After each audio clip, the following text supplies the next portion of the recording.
Hey everybody, welcome to the August 2nd Tinderbox Meetup. Looks like we've got a small group today. Typically the way we run the meetups is we go around the room and new people introduce themselves. Don't see anybody new today.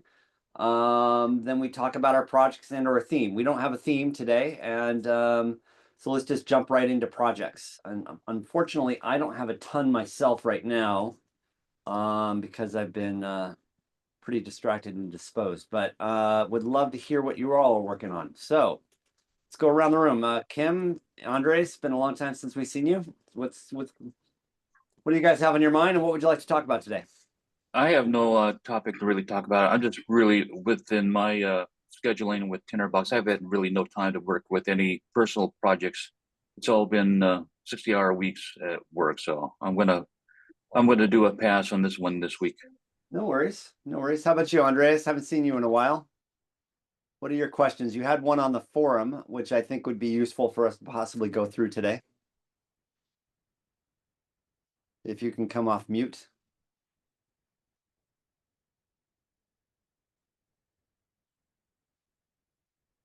All right. How about you, Melvin or Kenneth? And if we don't, Spending my time reconfiguring my whole office. So all right, so not a lot of Tinderbox work going on there too. Right. So again, I don't have a planned agenda, and I haven't had time to pull something together to what do you call it? To review. Won't even try to say a word. We could pop into ATB Ref if you wanted to. Hey, Erwin, and pick a couple operators and play around and figure something out. It's kind of your what you guys want to talk about today. Otherwise, we can always just end early if we don't have a topic today. No need to force it. Michael, I have a question. Yep. Because school's going to start, not me, but me as a mentor. School starts in like 3 weeks. Yeah. And I typically would never mention something as powerful as Tinderbox to undergraduate business school students who believe they live and breathe Excel as that's Excel. Mhm. Have you had any experience, since you're in the academic world, of exposing younger, lesser experienced people to moving towards Tinderbox, an easy on ramp for note taking, anything like that? I think yes, I have, but I think it's age and contextually independent. It doesn't matter if you're an undergraduate or a 50-year-old or a 60-year-old or a 70-year-old. It's the same process. It's the same path to learning about a tool like this, to be willing to atomize your thinking, break it up into metadata, or aka attributes, aka properties. Be willing to work in non-linear, non-tabular, non-bulleted frameworks to be able to massage and do your thinking, and to be willing to learn new languages in order to adopt and tailor your But uh, this, your work. but all agreed. But I mean, this is an audience that lives and breathes Excel.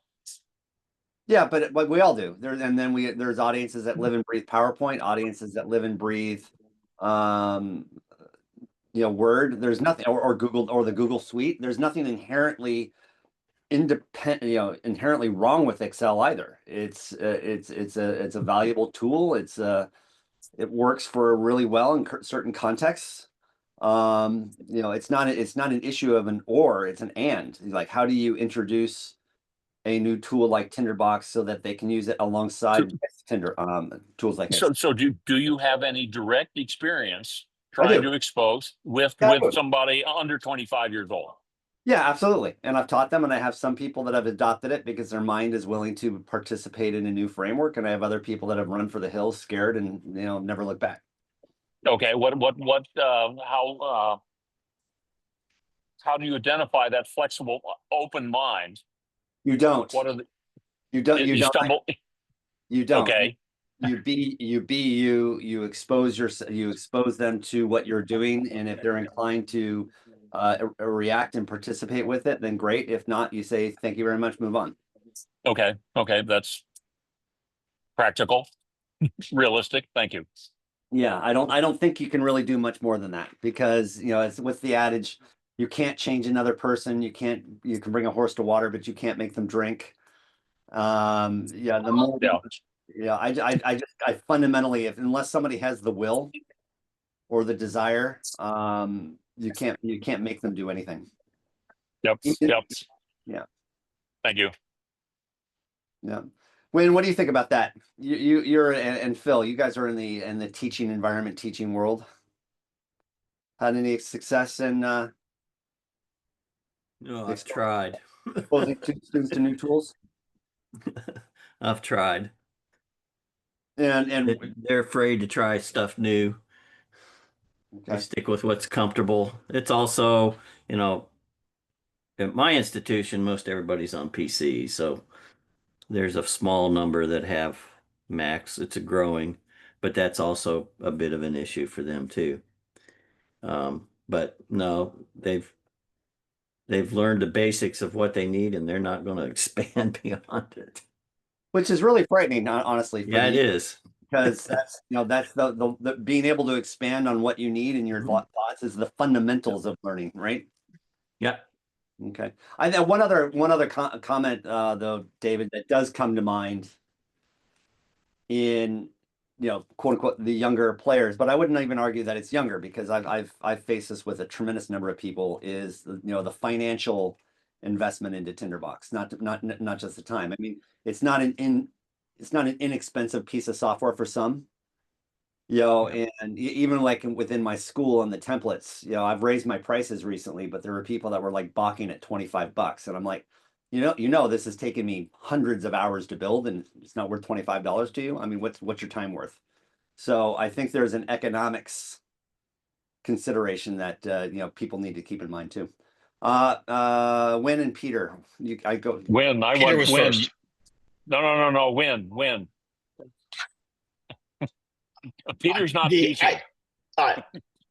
From the teaching point of view, my experience has been close to Phil. I've not tried to bring Tinderbox into the classroom for my students. We have tried to I introduce them to some new tools for doing things.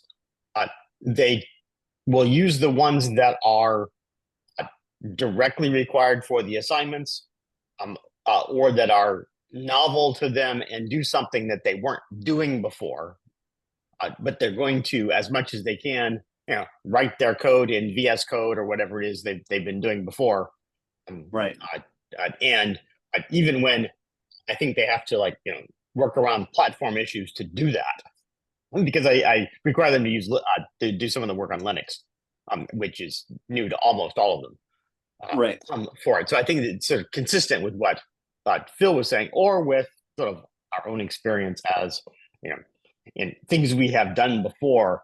It's sort of, you're willing to pick up a new tool when you realize you have a problem that is not solvable with the ones you have. And a small fraction of us are curious about what capabilities new tools can give us, and we're willing to explore more. What I wonder about in this conversation is if the on-ramp to some of the mental habits that Michael was talking about, that I think are the ones that you get to benefit from, would if there's an on-ramp that would start with something that is more easily accessible, both in terms of platform and cost, like Obsidian or something. And then you can sort of see, okay, I can do certain things here, and then there are certain things I can't do, and that I want to try. But I will yield to Peter now. Okay, I think a major factor is what kind of a setting they're coming at it from. I've found that people in big institutions have a defer to the IT department mindset, and even if I wanted to use something, they won't let me, so why should I even bother to look at it? I see that a lot in law. I've tried telling different lawyers about it, and the lawyers that are in big firms tend not to be interested unless they're the lawyer who's actually running the firm, so they have the flexibility of looking at something. And lawyers who are solos seem to be far more creative in their uses of software because they recognize that their ability to leverage tools for thought in their practice is the only thing that's going to give them a snowball's chance, and you know what, at being able to compete with big firms. Yeah, I see that too. I've had that in my previous jobs as well. Like, you know, our IT team doesn't allow it, so I'm not even going to consider looking at it.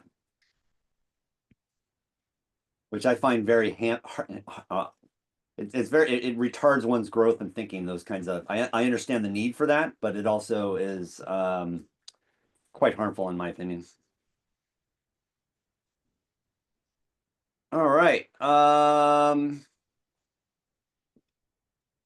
Okay, so that's a good topic. Anybody else? I mean, how do we go about how would how would you go about when when you talked about the on-ramp, the mental on-ramp ideas that I proposed. What did you hear me say, and what are some of your responses or thoughts to that? And this goes for everybody. Kim, you too.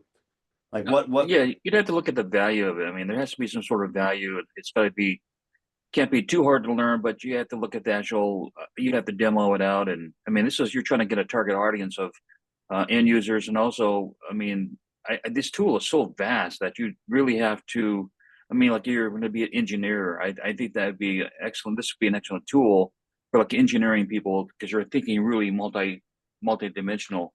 I think for simple usages, I don't know. Tinderbox is not it is easy, but there's so much under the cover that, and also from an academic perspective, it'd be like, I mean, what would be the question would be, what would be the adoption approach for something like this? That's amazing, powerful tool. You'd have to demo it somehow to the leadership of whatever institution that you're at and say, this is what we can do with this tool, and they'd have to review it. But the adoption level will be, there's some uses here. Yeah, I mean, there's some audiences out there that would use it, but overall, general audiences, I don't know that would really be all. You know, it's not Excel. I mean, Excel is hard enough as it is, but this is a different tool, and the adoption level would be kind of tough. Be the strategy. That's my feedback. Mr. Eddie?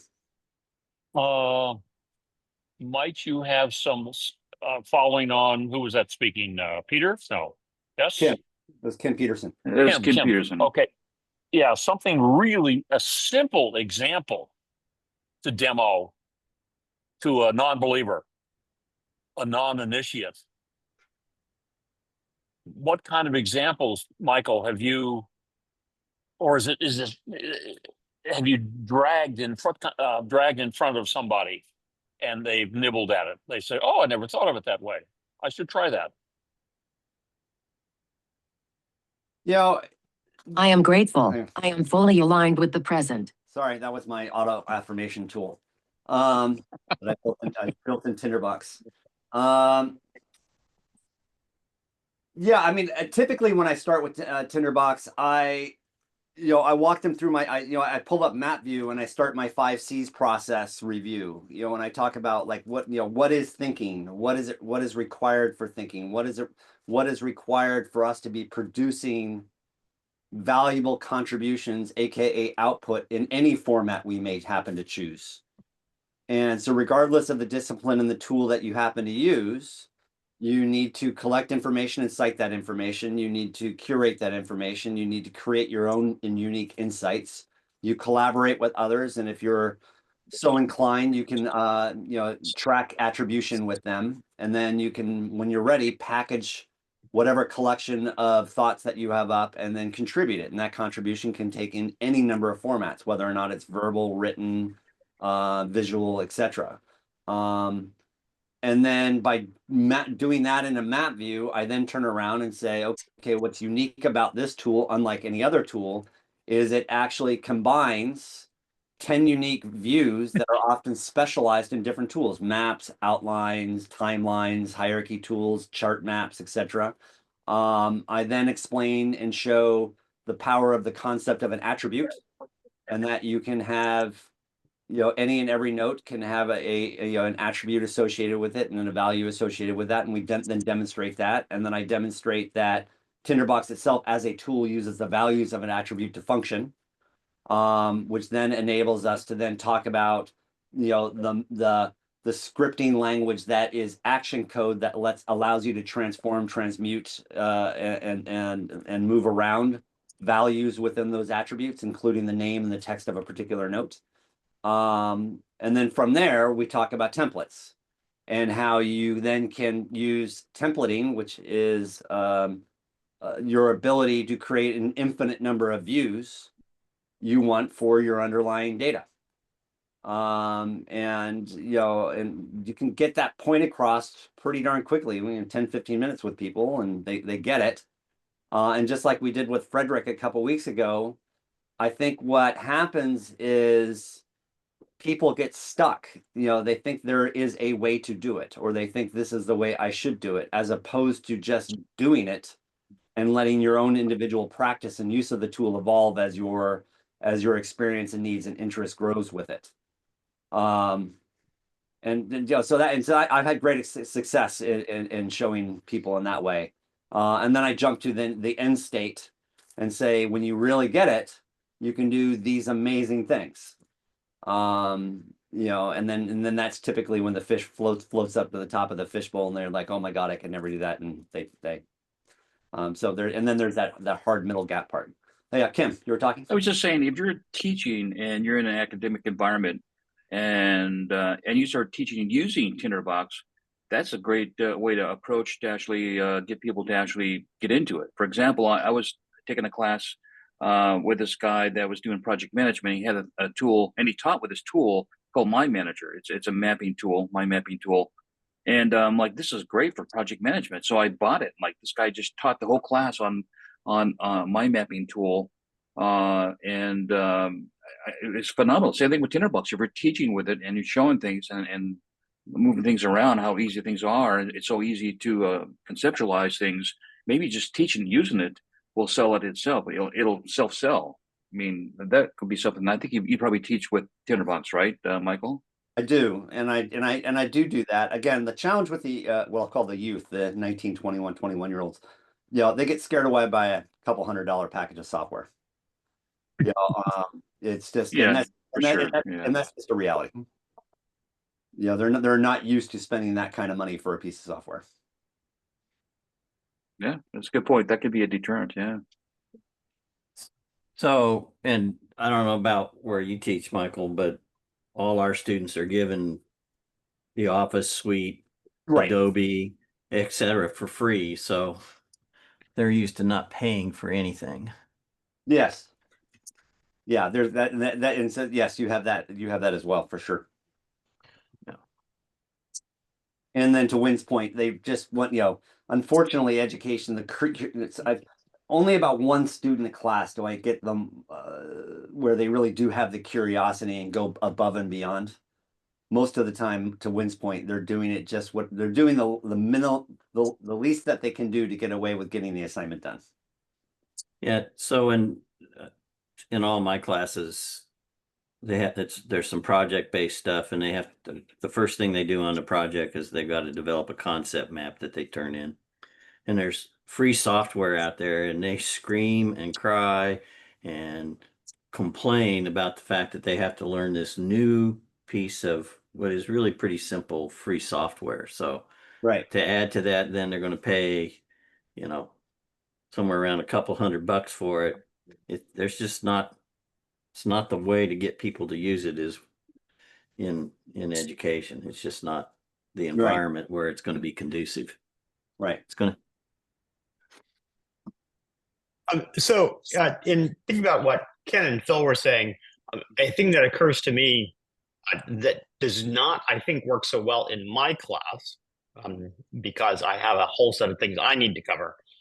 But in a writing class, which is often the required part of an undergraduate degree, not always, using the methodology for some of this, and showing, one or more sort of tools you can use to do it, for the process of notes as a method of writing and thinking, for it, of organizing, working through the gaps in your thought, and so on. And I just thought I'd throw in a mention of, there's this book which is called A System for Writing, by Bob Dotto. I'll put the information about it in the chat in a sec.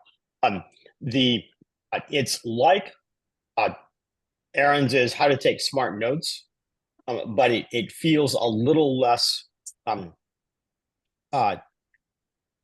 wouldn't say Aaron's is theoretical, but it's got a lot about trying to sort of motivate this. And Dotto's approach is a bit more direct on tying it to writing as the outcome. Right. For it, and it's sort of easy to read, and it's a smaller book, not by a lot, but some, for it, but because it's a system for writing and not a here's how to take notes. It sort of encompasses a little bit more, in theory, about it. Although it basically sort of Zettelkasten and note taking, refinement, linking, the same set of ideas. For it. And so that would be an interesting place to really be able to bring that in, where one could work with the students on how they are using that approach, for it. I've got a couple of exploratory ideas that I'm working on for the next time I teach the class that involve a lot more writing. I have to think about whether or not I can pull this in some way that seems like it may be a bridge too far for the students, or for me to do at least the first attempt at it. But I'm going there as using writing as thinking much more than I've emphasized before. Yeah, the writing is thinking, I think, is critical. I mean, I remember when I was cramming for my doctoral dissertation test, that point when you finish the classes and you're about to go on to your thesis.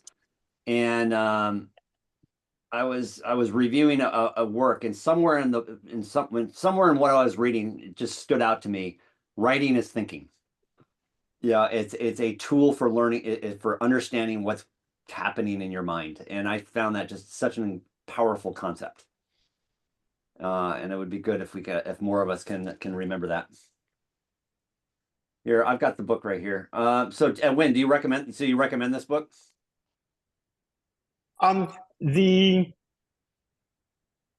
Yes, I think so, among this crowd. Okay. Or at least for maybe a couple of people who are willing to explore and take a take a chance on it.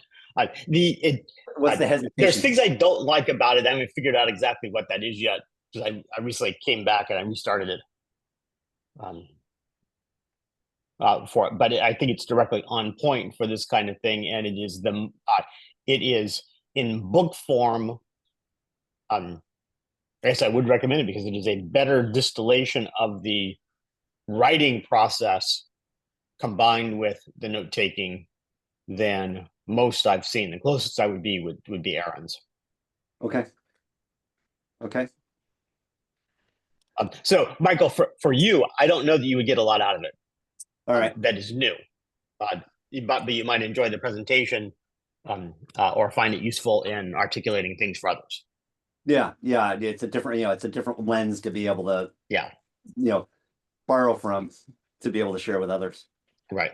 Yeah, nice. And I suspect too there would be quite a bit of validation in that as well. Like, oh, okay, there are other people that think the same way. Yes. Yeah. Sometimes that kind of validation can be really helpful.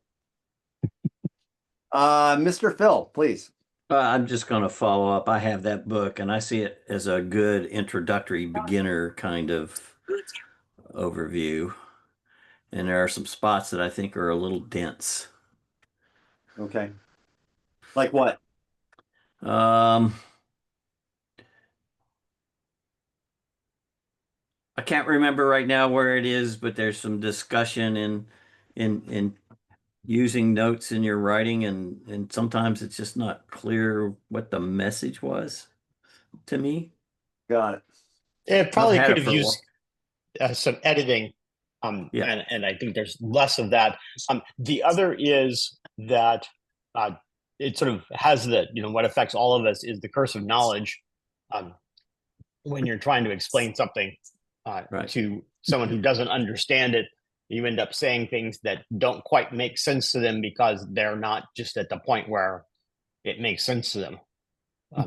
I've talked about this before, but that was my high school chemistry professor who told me that he was going to spend it's my sophomore year in high school, and he said, I'm going to spend the next year lying to you because if I actually told you the truth about chemistry, you'd understand nothing. So we're going to, use words that actually aren't true to give you a foundation so that when you do hear the truth, you'll actually understand it. And it was actually quite awesome the way he went about it. I don't know that it's been awesome, but I have done that a little bit in my computer security class because what I tell them is I have to explain things about how computers work that are not, strictly speaking, actually true. Yes, that's exactly but it's what the model of the computer that you need to understand the security problem that we want to understand. Right. At this point. And then while I'm yakking, the follow-on point about that I like what Phil was suggesting is, and I will think about this, is to the extent I can use the tools in class as, in a sense, presentation vehicles for some of what I want to do so they can see something that is behind what they would get from the presentation software. Yeah. And I do that a lot. I mean, I've been increasingly trying to run my PowerPoints, aka my presentations out of Tinderbox. And it's getting closer and closer to being successful to do that. Because you can run video and do all that. And the nice thing about that then is all of the assets, all of the teaching materials, all the learning assets are all in that one place, and they're not scattered everywhere. So when you do that, it's not as pretty. It works. Are you also communicating in some way about the real reasons you are using Tinderbox? Yeah, I do. I say this is the tool I use. This is how I manage our class. This is how I manage our grading. This is how I've produced our syllabus. This is much more efficient for me. And I'm going to be doing quite a bit more of that this next term because I just got a grant to integrate AI into my class. So the school is going to be paying me a little bit to integrate AI into my class. And so that I'll be pulling Tinderbox in a little bit more to show them that too. All right, we've got a bunch of hands. Phil and David. Michael, do you compose the PowerPoint deck outside of Tinderbox, or do you use Tinderbox to build on the fly and publish a PowerPoint using Markdown? I've actually created a template for slides, and I actually present out of Tinderbox. I just put it into preview mode, and I've generated my own slide navigation methods. And so, and then that way, videos are embedded, images are embedded, compressed lists. Yeah, it works. One challenge with that is it's hard to give them the I can't give them this strict artifact after the class like I would with a PowerPoint.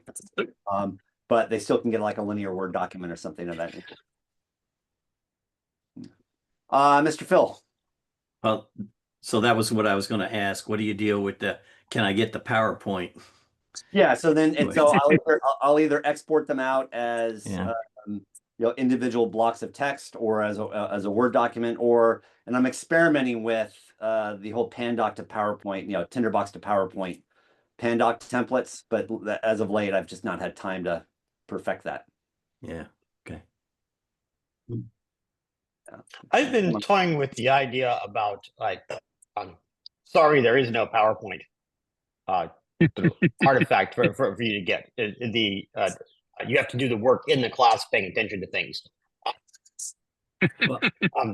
before I or watch the video again. I record all my classes, so Yeah. it's like just watch the video again, right? If you need that material. Well, I do the same thing with my graduate students, but the undergraduates, the crying is just too continuous to not give them something. Yeah. And watching the video is certainly one of the things. In fact, I pre-record all my lectures so they can actually look at them before we meet in class. Nice. Mr. Bruce Gale, how are you up? What's going on with you? Let's get you chiming in. Well, hi. I'm sort of at the tail end of running our intensive summer programs, which is all consuming. So you haven't seen me as much. And I'm just coming up for air now, frankly. I, so yeah, Bruce 0, Tinderbox 0, Overwhelmed 1. And however, I asked Google Gemini a question I'd been meaning to ask it, which is I told it that I use Tinderbox, and I asked it if it can create an XML file that can be read by Tinderbox, and it said sure, and it produced an XML file linking two notes together that I have not yet determined. I just need to save it and find out to see if Tinderbox can read it. And I don't know that that makes sense, but it struck me as just an interesting question. For those, if imagine you had notes and you want to create links and everything like that, if you didn't exactly know how to do all that in Tinderbox, could you create a prompt to do it and then further augment it and analyze it in Tinderbox? Has anyone played with that? Yeah, if you go back to the meetups from a few weeks ago, we had people creating NCP servers for doing that. So not only do you have like Gemini creating the TBX XML, you actually have Gemini producing the file for you, or you have Claude producing the file for you with an MCP server. And Okay. and actually generating the links and populating the attributes, and all of that's possible. I personally have a lot of time with it because I haven't had time, but yeah. Well, sure. Well, if you're not Michael Becker, you got to survive somehow. Well, Michael Becker can't even do it, so I'm not even coming close to that yet. That's a fourth rail for me right now. So the short answer to your question is that I now have, if a month from now I have not written at least 4 chapters, then I have no business trying to write a book, because I'm on top of everything else and have it's so interesting. I wish there was a way that I could figure out having them use Tinderbox for some of our report writing. I think it would be perfect, but the logistics I don't think are there. I know you would say differently, but my logistics aren't there. So we're stuck with Google Apps and Google Sheets and all that. Well, that goes, but again, this goes back to the very beginning of, David Eddy's question is, how do you teach students a tool like Tinderbox? It's the same question. How do you teach your employees a tool like Tinderbox? And it's process, it's infrastructure, it's maintenance, it's education. I mean, how would you, if let's say you did want to do it, how do you think you'd go about the process of introducing this to your team? And what would you need to be able to do that? Well, I mean, the problem, I mean, the logistic hurdle for me is that we have notes coming. I mean, currently our notes are all in Google Drive, and people use a document, and then one of my staff splits the document up into little Zettelkasten looking snippets, puts it in the spreadsheet, and then she's created an app that runs it, and we get 40 reports done. So the question would be, number one, why would I want to pay someone to learn all of that and pay for dealing with the problems when I have a system that works? So there's that piece. But then also, yeah, it's just, I mean, my skill set, needs nothing but improvement when it comes to Tinderbox. I do fine. Give me a legal case, give me things that I have to explode, let me use it for analysis and filtering, and I'm great. Go much further than that, and I don't really use agents. I rarely use action code. If I turn something purple, I'm pretty excited. So it's, maybe someone else could do it more successfully. I started with Google Sheets, and I'm pretty proficient at Google Sheets and some of the code that goes behind it. So that's been my wheelhouse. And Tinderbox is more my case management, personal writing tool. Yeah, and that doesn't sound like a problem. I mean, you've got a business process that works, and so why break it? Yeah, Right. it comes down to that. Yeah, and what new efficiencies would you get out of it? And yeah, it makes perfect sense. Andreas, hey. Hey, my answer is sort of a mixture and reaction to a lot of that has been said before. Starting with Kim, I like the idea of showcasing software without commenting on it, but just using it. And it's so self-explanatory. Whenever Michael Becker starts with an empty with an empty document, and everybody is just wondering in which way he's going to start. Is he ever going to start with outline view, or is he going to start in map view? Is he ever going to use the filter mode in the outline view or not? So I came across, or I got the impression that whenever people are watching someone else working in Tinderbox, there's some sort of stunt. Even though they opened Tinderbox themselves many times before, whenever someone else shows them what they are doing, going from scratch, and not using a template, and then having one idea and connecting it to another, there is something miraculously interesting going on. And I think this is important. The second thing is, comment, Bruce, that you don't have to use software like Tinderbox unless you find something that you only can do within Tinderbox. And this is one of the major pain points I've been having with Tinderbox for at least 5 years, because I'm a heavy Obsidian user, I'm a heavy DevonThink user, and I'm a heavy Tinderbox user. And all I've been trying to achieve is to have them talk to each other, leaving something like MCP and Claude aside for a second, because this is actually not really solving the problems we are talking about once it comes to thinking. I have to say, was just great that the next way of the last book of Mark Bernstein, wasn't called Tinderbox, the Tinderbox Way, third or fourth edition, but Thinking with Tinderbox. This is what's it all about. It's about thinking and using tools that make you something that seems to be equal to what we call thinking, although we still do not know what thinking actually is. And Tinderbox is, in a way, a mode of setting us thinking what thinking should be like. And so all those quirks and all those withstandings and problems and frictions we are facing, those are the merits we are only come across once we are not starting from scratch with the automation, but start with adding one node to after another. But to come to an end, once you have a vast vault of information, let's say in DevonThink or in Obsidian, there needs to be a solid way beyond those watch folder hacks to bring those information in, do something with them in Tinderbox, and have those modification of those information going back either to DevonThink or to Obsidian.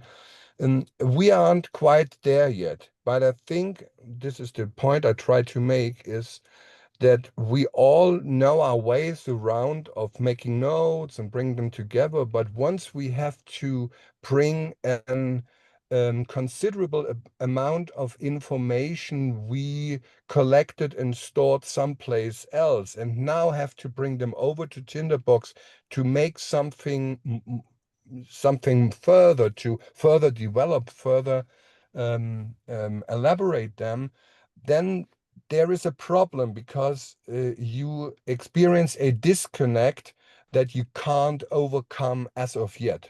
At least it's the way I'm seeing it. Let me react to that. So I think there is this desire, and correct me if I'm wrong, but there's this desire, as I'm hearing you talk, what I'm hearing is you want some automagical, frictionless way to do that, where you can basically connect up the piping and have everything flow. And what I found is the danger when doing that, and I've set up those types of pipelines, and the danger of when doing that is too much flows into Tinderbox. And there actually is a valuable exercise in embracing the friction of having to manually, in some instances, copy over the blocks of information you want to bring over into Tinderbox to facilitate with thinking. Yeah, I think you're on the right track, but it's not my point. My point is that once you've been there before, you start to think that probably bringing over almost everything you have in one bucket over to Tinderbox is probably the problem. Then you stop doing this. No, I think of having something in Obsidian, and you can index and thus monitor those information within DevonThink. You have some capabilities of DevonThink that makes it more logical or more rational to first have those Obsidian information being indexed in DevonThink, and from there bring it over to Tinderbox, because there are some attributes that automatically are filled in. And then you are working and use Tinderbox, as Bruce would say, as an augmentation tool for those arrangements not easily achieved either in DevonThink or in the canvas view of Obsidian, but you can rearrange those information, make use of all those agents and DevonThinks, while on the way still working on the very node and information within Obsidian you want to have updated on your Tinderbox file once you open up the Mac. And just let me explain it to an end, because it's important to see that everybody's on the same page. And this is a ping pong I'm playing with Eastgate for quite some years now, because he introduced some very helpful attributes like the URLs and the source modified and stuff like that. But we haven't we do not have a consistent way of updating information outside of DevonThink being brought in Tinderbox and arranged there, but still modified externally, because the backlink is breaking and stuff like that. But I'm not complaining about this. I know this is in the making. This is going to work out well. What I try to address is your point that you say there is a problem of bringing in too many information in too many unnecessary information, because you think the curation, the act of deciding whether I need all those information I could possibly bring into Tinderbox are needed for the task at hand. That's what you're probably saying. Yeah. And I see that point, but I think you don't have to think before you think, you know. That's why you need to have a place where you bring all those information in, and then you have the magic, which is not magic, but it's what we call emergence. And emergence can only emerge if there is a certain set of information. I don't have to think about whether I can bring them in or not due to some technical limitation. I don't want to think about this. This is what always breaks the flow of thinking, you know? And that's why we need to consolidate those interaction, we don't need to bring Tinderbox to the cloud. We don't need that. At least I do not need that. But what we need is to make sure that it is. I started with Scrivener way before I came to Tinderbox. And one of the desires everybody sooner or later develops is bring your damn Scrivener file to Tinderbox. And you can do this, but only version 2, not version 3. But sooner or later it dawned on me, just in the following the footsteps of Michael Becker, that it is probably much easier not just to draft some ideas in Tinderbox, then use OPML to export it, put it in Scrivener, work on it, and then get it back in Tinderbox to see if you can rearrange graphically some sort of information, but remain in Tinderbox from start to end. But you have information, you have ideas, you capture notes on the run outside of Tinderbox, and you need to make sure that you can funnel those information in a rock solid way. And I think the connection between Tinderbox and DevonThink is almost there yet. They aren't quite there yet, because you need to make a workaround hack to have the auto fetch attribute enabled in order to get the update, which works more or less okay. But once you have this, then your psyche, and Bruce might second on this or correct me on this, once your psyche knows that all your technical environment is in shape, in shape and works, then it relieves and lets you really just work with the tool. And my problem is that I always have to come back and tinker and adjust and do some modification that prevent me from doing only the thinking stuff within Tinderbox, which I think, this is my last sentence, Tinderbox is by far the only tool that really supports you in getting yourself close to what others might call thinking. Wow, that was awesome. That is this recorded? Yes, that was really good. Good. That's publishable. You know, it's funny. One of the things that you were making me think about is how much probably all of us, when we're using Tinderbox, are using our working memory skills.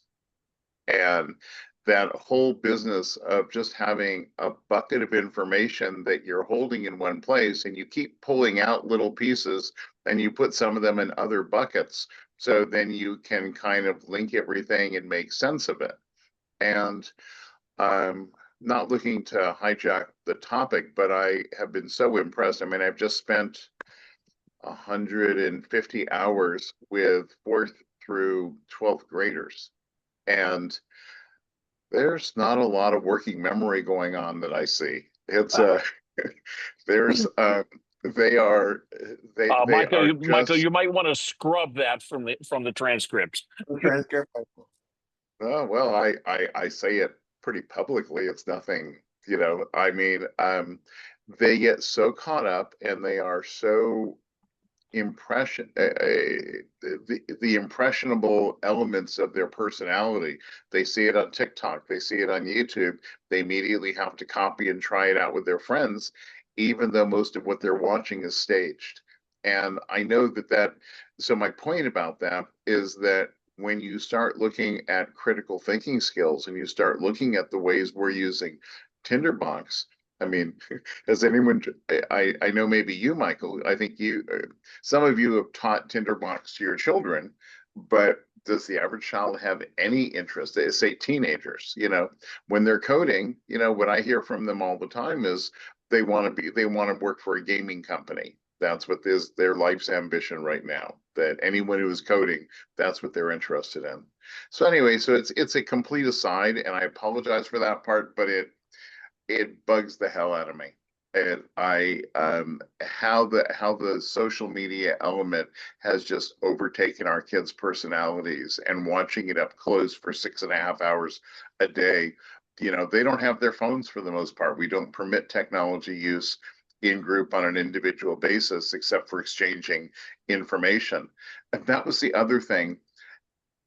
In our last session, we had the kids exchanging information, and with the high schoolers, it went on for 15 minutes.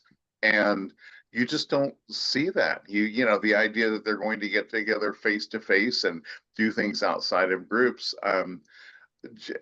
So I guess my point, and it's not a very good point, or it's not very clearly made, but all of you were talking about critical thinking and being goal oriented and developing something and analyzing something. And we don't have any 20-year-olds here on the line that I'm aware of. So how these skills transfer to the next generation. And, you know, I wonder with Mark's demographics, I wonder who under the age of 25 buys Tinderbox. Yeah, interesting. I mean, say, but let's go. Let's unpack that a lot. So, what is the role of, what did you call it? You know, working memory. Like what? You know, let's talk. You know, and using a tool like Tinderbox and pulling them in with some of the comments that Andreas was saying. Well, I think of it, I mean, you know, number one, you know, I mean, we're talking about using our executive function skills. So when I think of executive function, there's three big ones I think of. I think of inhibition, working memory, and cognitive flexibility. And I think Tinderbox actually requires us to use all of those because, you know, we'll get new patterns of things. I'll discover something that I had forgotten I had put in there. That's always nice when that happens. That's especially true with the book, or I'll notice a relationship or something I want to follow up on. Not easy being in the car, is it? Not easy. Michael was just asking how we take what you said and I said and we kind of put it together. Yeah, let's weave the Yeah, task. I followed you. I just had to repark the car.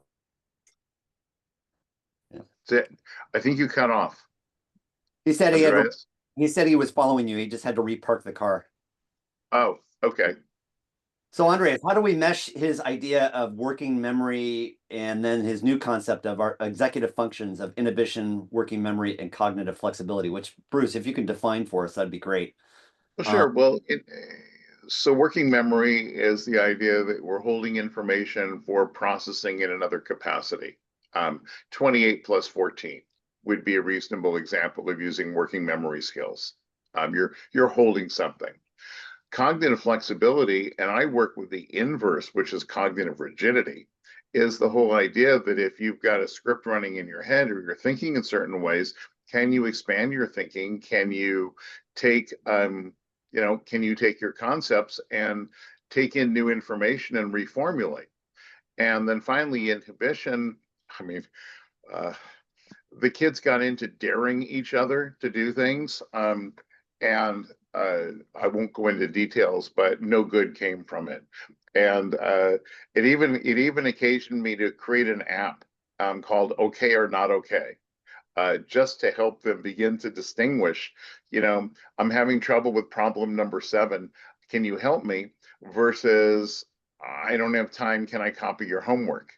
And we, you know, and after I did what I thought was a very effective tutorial, 10 minutes later, one child dared another child to pull the fire alarm in our building. So I was clearly very effective in my intervention. And so it's got me thinking, how can I become more savvy about that? Because they get the concept, but they're just, and these are mostly middle schoolers. That's where we have the greatest problems. So anyway, so that's working memory. I mean, that's executive function at its core. It's, you know, it's the prefrontal cortex. It's the newest part of our brain, if you will.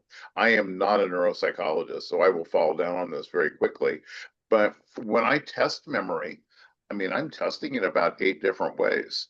And the whole other piece that's related to executive function is the notion of cognitive load. So as you're holding more and more information and you're trying to get something done under time constraints, that's where some people really fall down. and knowing when you're becoming cognitively overloaded is an important thing to be aware of, so you can kind of adjust and work at a pace that works for you. And I do have to apologize. I actually have to run in 2 minutes. My staff moved a meeting of mine from 10:30 to 10 o'clock with parents, not realizing that I would have preferred they not do that. You know, what could Bruce have to do at 10 o'clock in the morning, right? So I have to run down the hall and meet with parents in 2 minutes. Got it. No worries. But can you before you leave though, define inhibition for me again? I don't think I fully understand. Inhibition, well, so inhibition is, I mean, it's its word. It's inhibiting our responses. So you walk by someone, they bump into you, and they say, "Get the F out of my way," and you think you want to say something, but you inhibit because they happen to be 6'5", and you pay attention to that, and you inhibit your response. It's also, you know, you think of things like ADHD, distractions.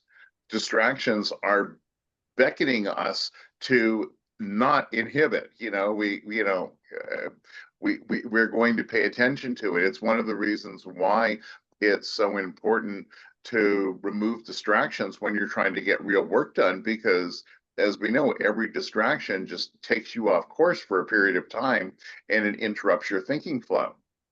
So is it the ability to control then, taking in all other context and inputs? Yeah, I would absolutely say that. It's the ability to control your responses. Got it.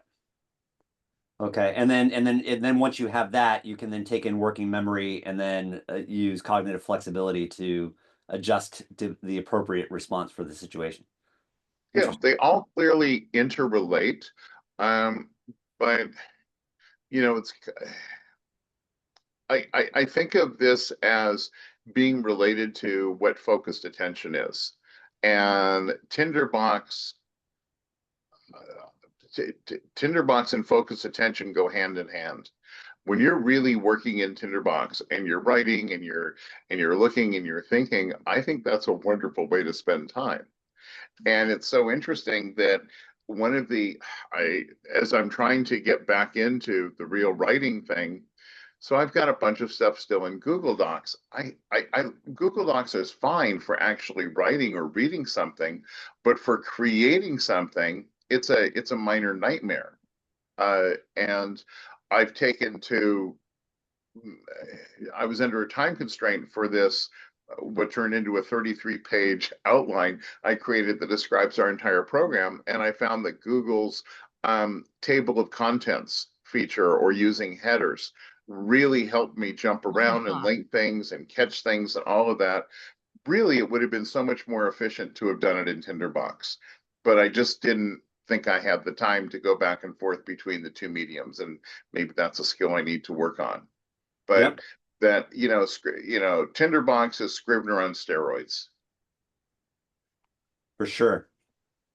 All right, everyone, I got to jump down the hall. Bye-bye, Bruce. See ya. I will watch the recording. Thank you, everyone. Good to see you. I'll see you more regularly. And you're up.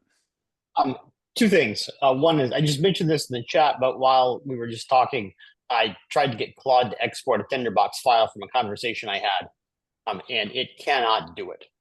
I was doing this Claude, not Chat GPT, but it just doesn't get the format right so that Tinderbox can import it. Even with several sort of nudges about like, it doesn't work that way. And it says, oh yeah, then still gets it wrong. But the more interesting thing is, I was thinking about the student question. And I'm guessing that most students today don't have the analogy that many of us probably had from when we were in school, which is using index cards to write notes on. And then you think about how to arrange what you have on the index cards, right? This is even without the refinement of technique that we read about in the Zettelkasten for it. The note card style of work, and I did a heck of a lot of that, but I was probably an outlier for it. Forces the almost one thought per card, sort of distilling things a little bit more, and then being able to rearrange things. And that analogy is missing, I think, for most of our students today, coming up anywhere. The second piece of this is the analogy that might work, that they would resonate with if we're trying to experiment with this in classrooms, is the murder board that you see in TV mystery shows. Mhm. Because it's putting up on the wall pictures, notes, scribbled post-its, and using pieces of yarn between them to make connections and have that feeling of we are trying to figure out the thing. We don't know what it is, so we are making connections and adding to it as we go along. And that is very much an experience of using Tinderbox for it, and sort of Tinderbox as the tool for making the murder board on your computer. Yeah. Is an interesting one. I like that. Andreas, you were nodding your head. Response? Yeah, I like what Bruce said before he left, and I love the way Win put it, because it really is a rather plastic impression. But there is not a there is no scarcity of tools offering some sort of this. Think of whimsical, think of mirror boards and stuff like that.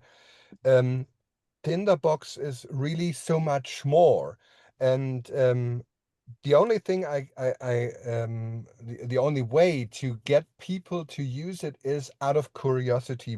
Most of other things. So having your well curated Google Docs documents, like Bruce just said, but then you hit a certain ceiling, and this is not a matter of organizing the tools, but it is when I'm talking with people about Word, I always ask them, how is it possible that a flashing cursor on the upper left is waiting to be brought down to the corner of the right side, playing some sort of Pac-Man with the cursor. This is not a thinking process, and nobody is thinking the way Word suggests you to be dealt with. So, of course, just like Win said, for every idea you have, you need to double click. This needs to be the first movement everybody is learning once interacting with the computer, and then everybody needs to use the 10 fingers to be able to spit out or brain vomit whatever you have, and make sure that you collect it in a Tinderbox box environment, and not caring about whether the heading is a heading 1, a heading 2, or is yellow or green or black, but just make sure that whenever you have this spark, this gift of having something like a spark, like an idea in your head, just make sure that you never going to lose that. And once you build the capacity of saving as much of those sparks that you happen to have, into something like Tinderbox, which is an again an easy place to collect all those information. I mean, do it in Scrivener, do it in Obsidian, or do it in Drafts or whatever. It is not as pleasurable to collect those information as it is in Tinderbox. But as we know, once they are in Tinderbox, it's not hard to get them out of Tinderbox, and that's why I was making this long and tedious explanation in the first round by a little bit complaining about the technical bottlenecks we have to face here, that our psyche is knowing that once you put it in Tinderbox, it's not available outside for you anymore. And so you rather use another tool and put the idea there, but once your brain is playing ping pong, where to put the information, it is going to be lost. And this is one of the most crucial aspects I came across. And I love what Win says, but I'd love to see how Win suggests to go about saving those information in order to make sure that they are not stuck only within a Devon thing. there is this Foxtrot tool, and I think it used to be possible in DevonThink that you could have a Tinderbox file in DevonThink and search it through and get all those information, which makes it, which made it to some sort of a container. But this is not possible anymore. The first question Bruce had, I think it is, although Tinderbox itself uses XML, it is not possible, as far as I know, to read XML files. So you can't create XML files and put them in there and display them and play go crazy with those information stored within the XML file. But again, out of curiosity, this is the only way people are getting interested and saying, oh, okay, you show me something I can do with your Tinderbox tool that my Google tool cannot do. And I said, yes, it's not just something it can do, it sets you doing something any other tool is not able to set you doing that. This is the actual thing. People are starting in the wrong place of putting the right question. So you need to make sure that they're getting in the ballpark of Tinderbox and learning how to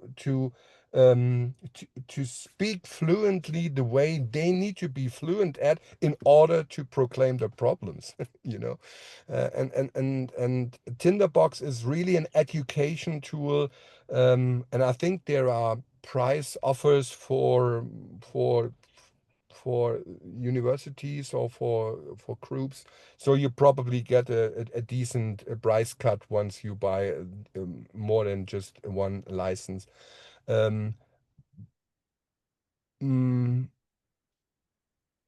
I think for whatever we are doing in those meetups, I'd love to see a little bit more hands-on thinking than hands-on curating and organizing and plotting and exporting and stuff like that. This is utterly helpful. I learn a lot just from watching all those Michael Becker videos. There is no weekend I'm not looking at least or watching at least 2 or 3 of them and really working them through. But to get yourself thinking, and this is what Tinderbox is all about, we probably could do a little better by giving a little bit more time throughout the meetups and showing each other how to use Tinderbox in order to set ourselves thinking. Thank you. Yeah, on that note, I mean, that's why I liked, and he said amazing stuff, but that's why I liked what we did with Frederick the other day. Do you remember that video from a couple weeks ago? Where Yes, he's like, all of them. Yes, I'm trying to manage my projects. How do I do that? And we just kind of walk through the process. So how would you suggest we go about fulfilling your need? In terms of, like, for example, and we have about 20 minutes left. I mean, there was the forum post this week that you interacted with quite a bit around pulling in the values and using export code versus action code. I mean, how would you like to navigate that kind of thinking process? And what do you mean and let me kind of ask this question. There's the thinking of new ideas, and then there's the thinking of the mechanics of use of the tool. Like, how do we balance those two concepts? By setting the idea first, and once we getting stuck, then we pull in all those competencies as far as the technical aspects are concerned. And as I guess that most people have information they either create instantaneously in Tinderbox or bring in from other tools, then we need to learn all those simple steps. I mean, whenever I watch those videos and I see all those big Tinderbox files, I almost always never see someone using the shortcut Shift Command U. Shift Command U is just a power shortcut because it gives you the opportunity to search for all those menu features of Tinderbox. And once you're looking for Toolbox or once you're looking for Explode or whatever, you could do it this way. There is another shortcut, which is, I don't have it right Sorry, because I never use Shift Command U. What is it? Shift Command. What is Shift Command U? U. What does it do? Well, it opens a prompt that is waiting for you to ask it what you're looking for. And oftentimes we are looking for unfortunately, features for hidden stuff we don't know, and we just find it just like that. Think about the filter tool. You be in the outline models. I can't do it because I'm sitting in a car and I just have one single monitor at home. I have separate external monitor, so it's more easy for me. But think of an outline of an very vast Tinderbox file, and we have the filter, the filter option, so we can filter through this entire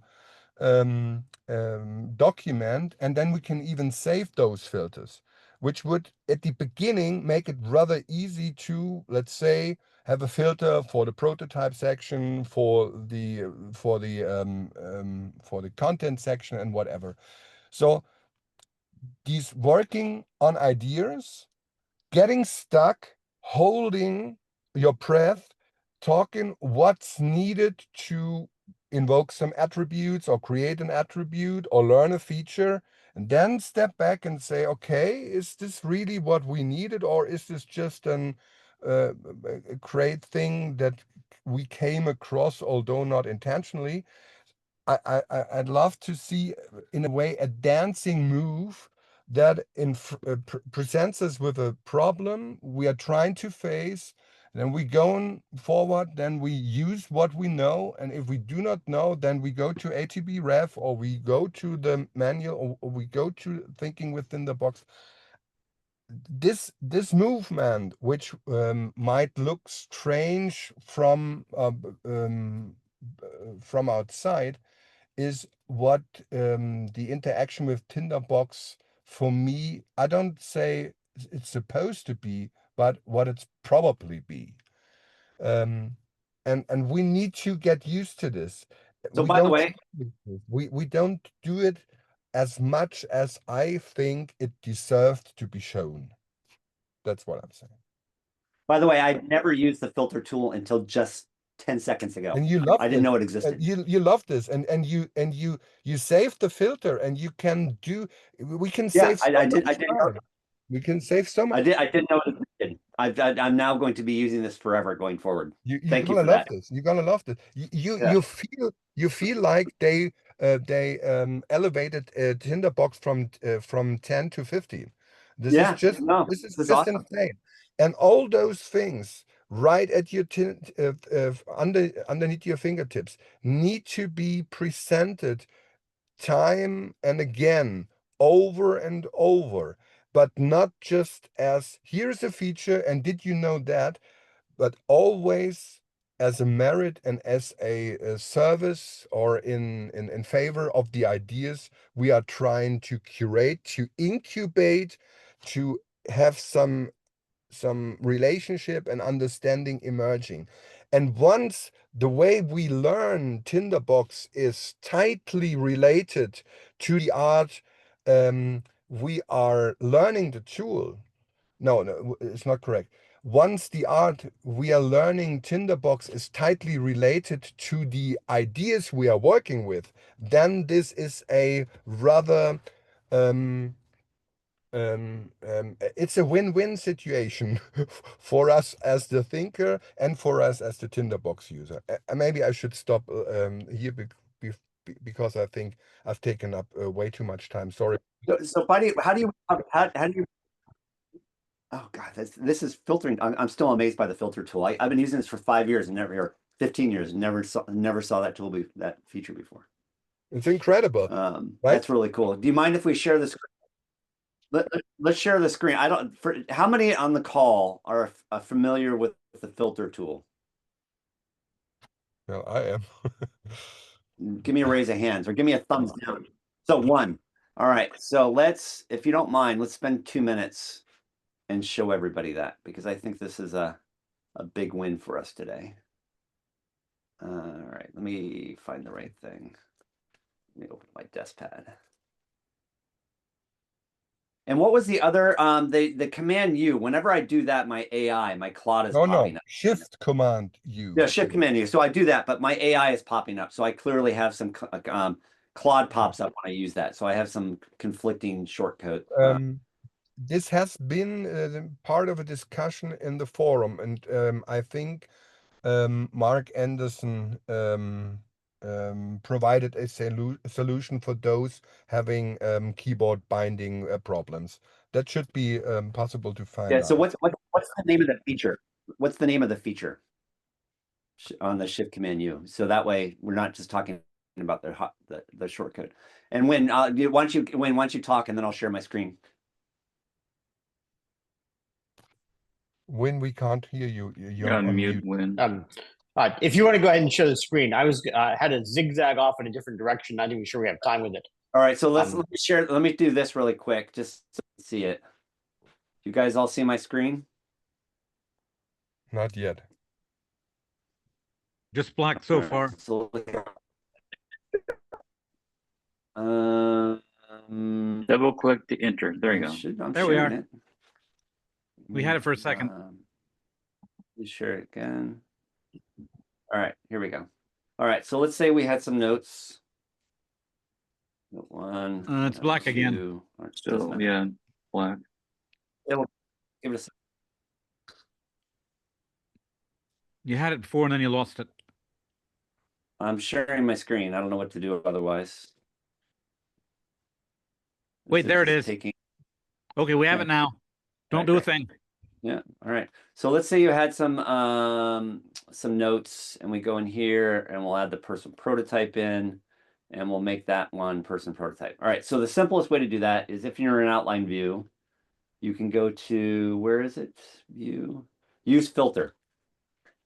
And so if you use filter, that pops up a query, and you can type a query, and we can say like prototype equals person. And so it's now filtered just to that note that has that value. And I'm presumably any action, any query string that you come up with could do that. And then you could save that, and we could say find person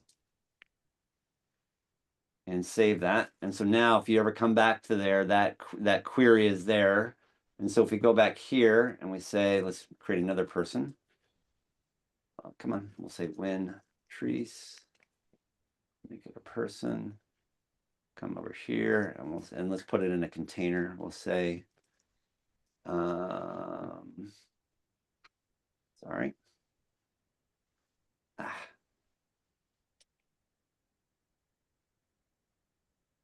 Make that a person, and we'll drop this one into, come on. Drop that into a container, pop back out to this outline view, and then apply the find person again, and there it is. And so we're getting all of the people. That's the use of the filter. And I can see that being incredibly valuable, especially in my files where I've got 10,000 or more notes in a file. Yeah. Exactly. Okay. Thank you, this Andreas. That was wickedly cool. And this is the way I try to suggest that we might go about, not the entire meetup, but having an idea and then coming up with a feature that might be of interest, but not just to showcase the feature, but as we see someone searching through his long, vast Tinderbox file, everybody is hoping he's finding it now. And this is the moment where we need to showcase the use filter. Use filter enters the stage, and everybody says, "Oh my goodness, use filter enters the stage." I hope it can do what we hope him to do, and it can.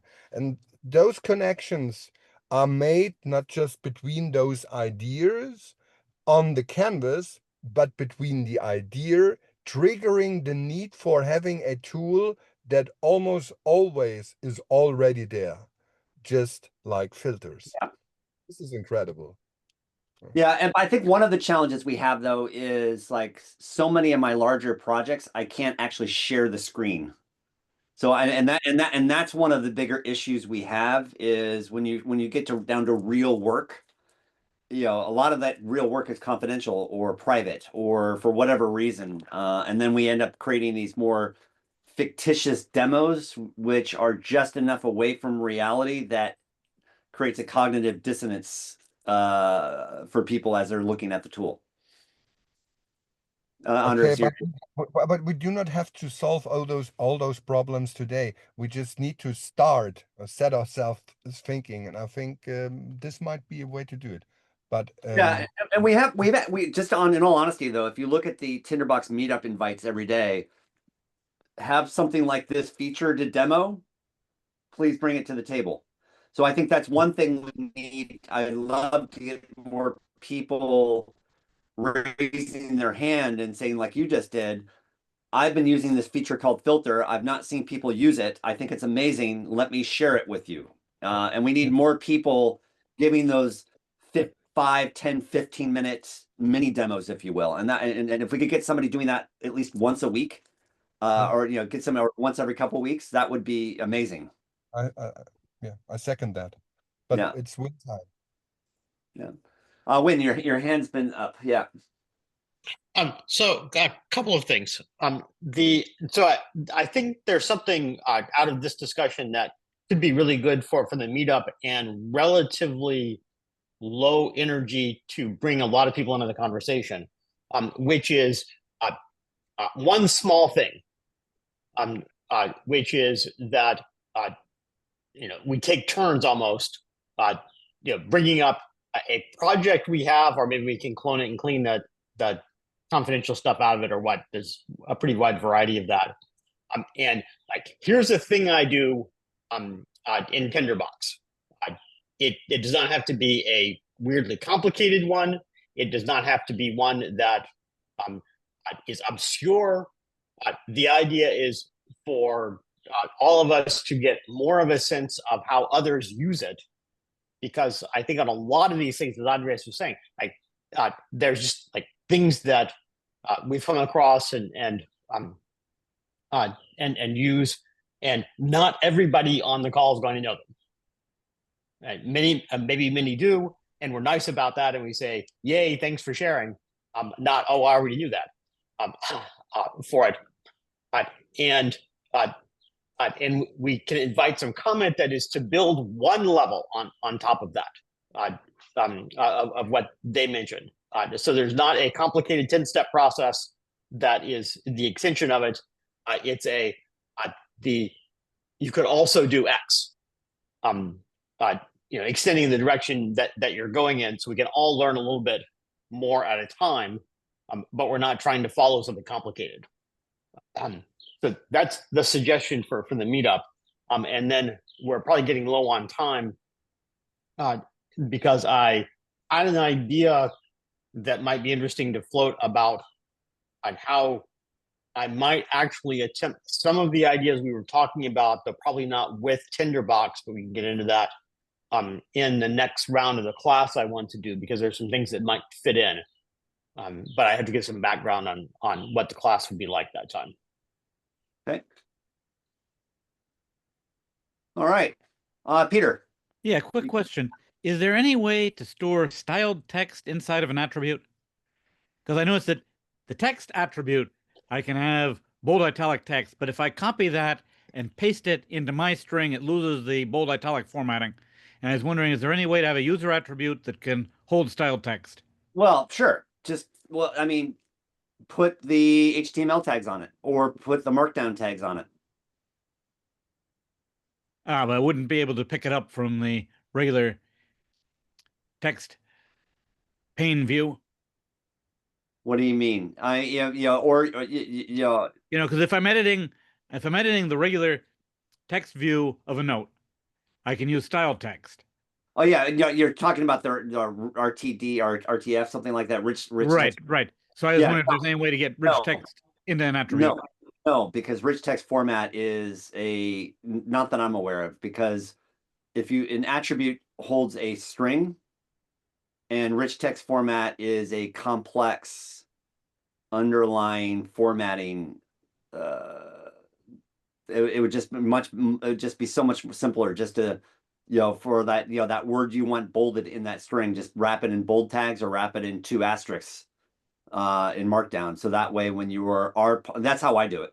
So then when you Okay, that makes sense. when you are Yeah, pulling, thanks a lot, Michael. I figured if anyone knew a workaround, you'd be the one. yeah, that's the way you do it, because then when you pull it into a template, or into another text note, it works. Okay, thanks so much. Absolutely. All right, and that puts us at the top. We went from, do we have anything to talk about 5 minutes into the session, and we just blew through an hour and a half. That was awesome. So thank you very much, everybody. And Andreas, your contributions today were fantastic, and I got to learn something new for the first time in a long time. So I'm so excited to try out the filter thing this afternoon. Have a great week, guys. All right, see you, everybody. See you next time. Bye-bye. Bye-bye. Bye.